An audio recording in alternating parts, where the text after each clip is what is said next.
So, Genesis chapter 17, the covenant of circumcision.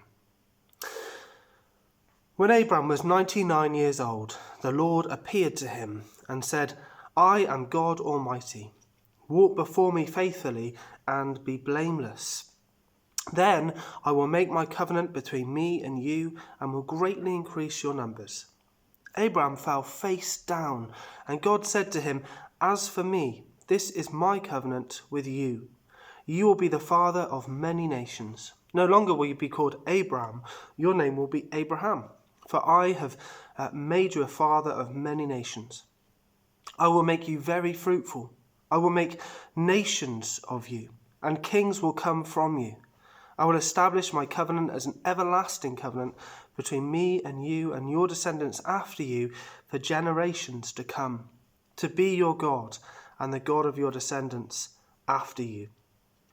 The whole land of Canaan, where you now reside as a foreigner, I will give you as an everlasting possession to you and your descendants after you, and I will be their God.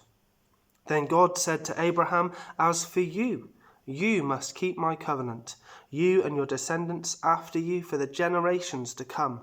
This is my covenant with you and your descendants after you, the covenant you are to keep. Every male among you shall be circumcised. You are to undergo circumcision, and it will be the sign of the covenant between me and you.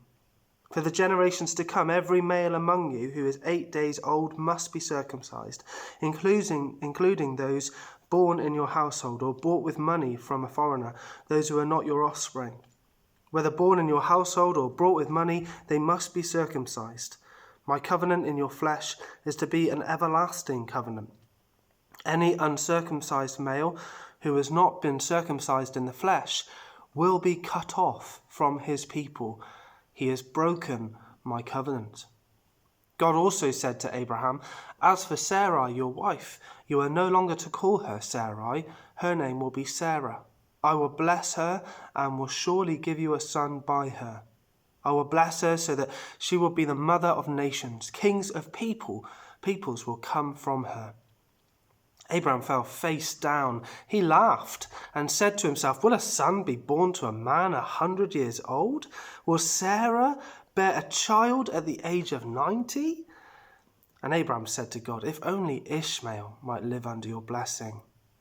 Then God said, Yes, but your wife Sarah will bear you a son, and you will call him Isaac. I will establish my covenant with him as an everlasting covenant for his descendants after him.